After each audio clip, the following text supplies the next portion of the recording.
Hi, hello, how are you? Hoje nós estamos estudando a unidade 8, Unit 8, módulo 8, do segundo ano regular.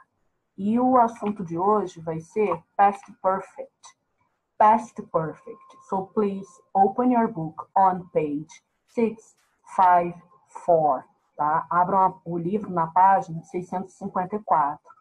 E aí o item 1.1 vai começar falando sobre a estrutura, né? Como a gente escreve o tempo verbal past perfect, esse passado perfeito. Bom, primeira informação válida a ser lembrada é que o past perfect da língua inglesa, ele equivale ao pretérito mais que perfeito composto da língua portuguesa. Ou seja, ambos os tempos verbais representam o passado do passado, ou seja, ele descreve uma ação que aconteceu antes, mais antiga, do que uma ação que aconteceu no passado, tá? Então, o primeiro item a ser lembrado é esse, é a equivalência, né, entre o tempo verbal da língua portuguesa, o pretérito mais que perfeito composto, o passado do passado. E a estrutura dele vai ser basicamente organizada da seguinte forma em inglês. Como é que a gente vai conjugar esse tempo verbal? Ele, por ser um verbo composto, ele vai ser constituído de verbo auxiliar e verbo principal. O auxiliar dele vai ser o verbo to have no passado, ou seja, ele conjugado vai ser o verbo had, tá? Então, nós temos a seguinte estrutura. Nós temos o verbo to have conjugado no passado, tá? Ou seja, ele conjugado vai ser had. E nós vamos adicionar como verbo principal o verbo de ação, digamos assim, na forma de particípio passado, ou seja, past participle. O que eu tenho que chamar aqui a atenção nesse verbo principal em past participle? Tem que ter atenção a quais são os verbos conjugados de forma regular, né? Aquele sufixo ed.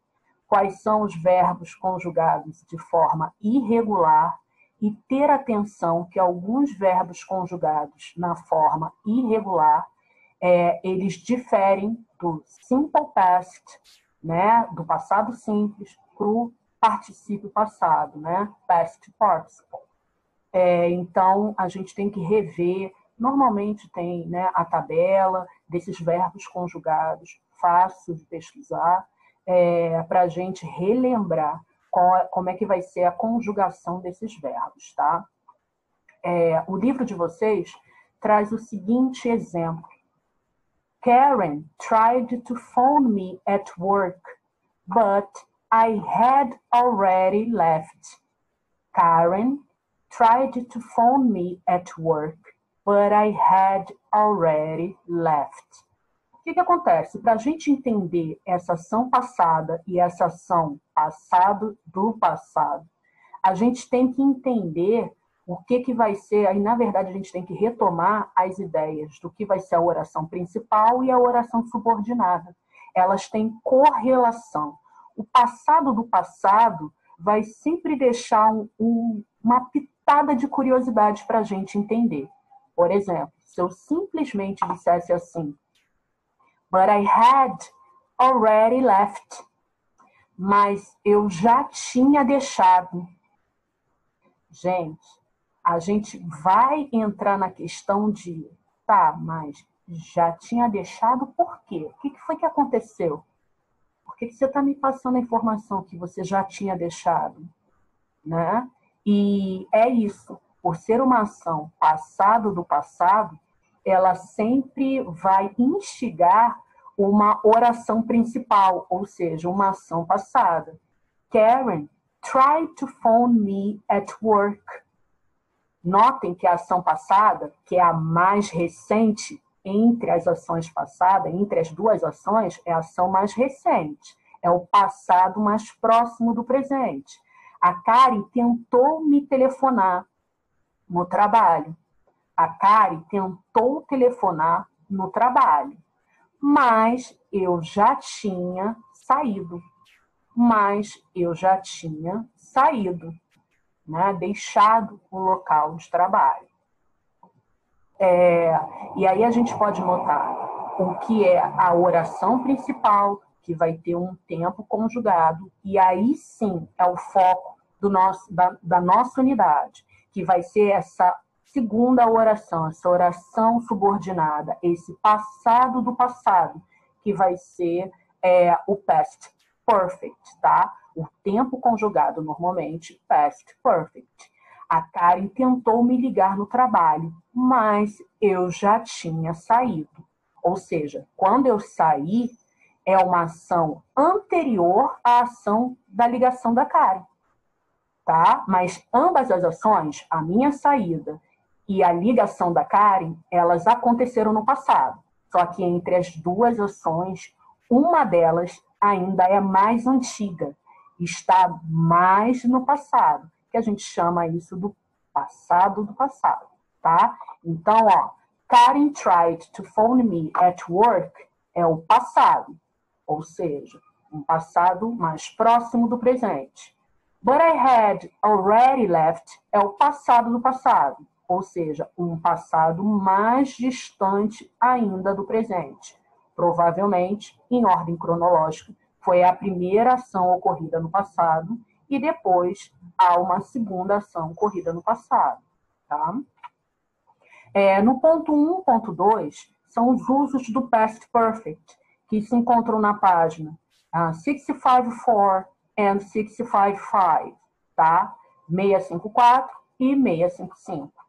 E aí, a gente já entendeu quais são os usos do past perfect em um dos princípios, que é esse início, né? Duas ações ocorridas no passado. Então, um dos usos do past perfect é descrever duas ações que aconteceram no passado. E aí, o exemplo do livro, né, da Karen, que me ligou no trabalho, mas eu já tinha saído,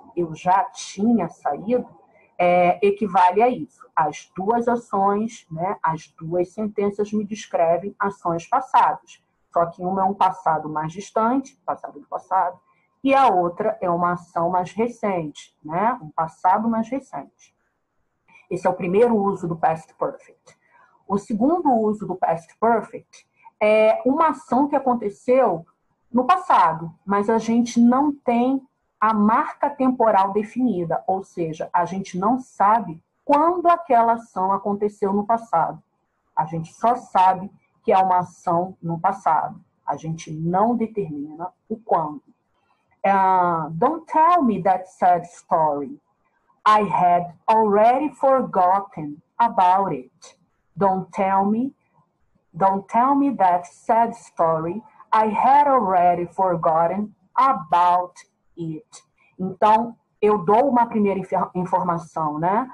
Não me diga sobre aquela história triste. Não me conte sobre aquela história triste. Eu já tinha esquecido disso. Vocês conseguem perceber que a primeira sentença aqui, don't tell me that sad story, essa primeira sentença é só para contextualizar a segunda sentença. Mas aqui, o exemplo do livro de vocês não demonstra a subordinação de sentenças. A primeira sentença é só para situar vocês em um contexto, tá? Vocês podem perceber que o past perfect utilizado em uma única sentença, tá? Ou seja, não tem vírgula, não é oração subordinada, é uma outra oração independente da primeira. Essa primeira sentença é só para contextualizar o que eu já tinha esquecido sobre, né? Ou seja, quando eu tenho past perfect isolado, numa sentença própria, né? Eu consigo perceber que ela está sendo utilizada para caracterizar para mim que aquele passado não tem um tempo determinado. Aquele passado, eu não estou determinando, eu não estou apontando cronologicamente quando foi que aconteceu. Ou seja, eu não tenho como passar, se eu quero esquecer aquela história triste, eu não estou informando ao meu ouvinte, a pessoa com quem eu estou conversando, Quando foi que eu esqueci sobre aquela triste história? Eu não estou fazendo uma marca. Eu não sei se foi numa segunda-feira do mês passado, eu não sei se foi num sábado, eu não sei se foi à tarde, eu não sei se foi sozinho, eu não sei quando, tá? Basta eu informar que eu tinha já esquecido. Ou seja, eu só dou ênfase na ação passada, né? Eu já tinha esquecido. E aí eu chamo a atenção para vocês o seguinte: o livro de vocês traz uma observação assim: palavras normalmente usadas com past perfect, before, after, until, by the time and when. Before, after, until, by the time and when. Ou seja, essas palavras usadas, eu estou dando uma palavra-chave para vocês pesquisarem e estudarem, são as conjunções. E por que elas estão sendo citadas no livro de vocês? Na primeira situação de uso do past perfect, vocês podem observar que há uma oração principal e uma oração subordinada. O que o livro está querendo indicar para vocês, tá? Que normalmente essa oração subordinada terá uma conjunção, tá? E essas conjunções são que normalmente vêm, né, no início da oração subordinada daquela sentença que também está utilizando o past perfect, tá? É isso daqui que o livro está chamando a atenção para vocês. Ó, cuidado. Quando um dos usos do past perfect, eu tenho, né, no início da sentença, da oração subordinada, a conjunção. Então, assim, ó, fiquem de olho, tá? Que palavras como before, after, until, by the time e when, que são conjunções, elas podem te dar o alerta que naquela sentença ou naquela oração subordinada virá um tempo verbal past perfect, tá? No 2 ponto, que é o going deeper, indo mais profundamente, né, conhecendo, destrinchando o idioma, que se encontra na página 655, page 655, ele te dá a percepção do seguinte: a diferença entre o past perfect e past continuous, ou seja, 2 tempos verbais que se referem a ações passadas. O que eu chamo a atenção aqui no going deeper e que acho que posso colaborar explicando para vocês? Jane was leaving when I got to the office. A Jane estava partindo quando eu cheguei no escritório. E Jane had left when I got to the office. A Jane tinha partido quando eu cheguei no escritório. O que acontece? A diferença entre past continuous e past perfect é como você visualiza aquelas 2 ações no passado. Ou seja, só que o livro de vocês coloca o past perfect e o past continuous nas orações principais. Enquanto a gente vai ter simple past nas orações subordinadas. Mesmo assim, tente visualizar o que o going deeper está querendo alertar a vocês. Essa questão de 2 ações no passado e como elas acontecem, né? Ou simultaneamente ou distintamente. Se eu tenho past continuous, o próprio termo do verbo já vai me dizer que eu tenho uma continuidade, tá? Eu tenho uma continuidade nesse passado. Ou seja, quando eu saí do escritório, quando eu cheguei no escritório, a Jane estava saindo. Ou seja, as ações aconteceram simultaneamente no passado. Quando eu tenho a Jane had left when I got to the office, quando eu cheguei no escritório, a Jane já tinha saído. As ações são distintas, elas não são simultâneas. Ou seja, a Jane saiu, passado do passado, um passado mais distante. Um tempinho depois, aconteceu uma outra ação, que foi eu cheguei no escritório. Quando eu cheguei no escritório, tá? E é isso que o Going Deeper quer mostrar para vocês, que as 2 ações no passado podem acontecer simultaneamente, e aí eu vou usar o past continuous, ou elas podem acontecer distintamente, em momentos distintos, e aí eu vou ter sim o uso do past perfect, tá? Chama atenção para vocês também. Olha aqui a conjunção aparecendo de novo, tá? Ó, when. Só que aqui, vocês podem observar que também não está sendo usado com simple past. A oração subordinada sempre vai ser usada com when. Então, assim, entendam quais são as 3 construções, tá, que o livro passa para vocês. Há uma pequena diferença. Cuidado com esse uso da conjunção, porque ele é um alerta, mas ele não é uma regra fechada, e é por isso que eu fiz questão de apresentar tudo aqui dentro do Going Deeper, para que vocês não caiam na falsa ideia de que tem conjunção, vai ter que ter past perfect. Não, é uma ajuda, é um alerta para observar, mas depende muito de como eu quero descrever essas ações passadas, ok? Alunos, eu de verdade espero que vocês façam o melhor de vocês, do your best, tá? Não precisa ser perfeito, só precisa tentar fazer o melhor de vocês, do your best. Desejo a vocês um excelente dia, um dia bacana. Have a nice day.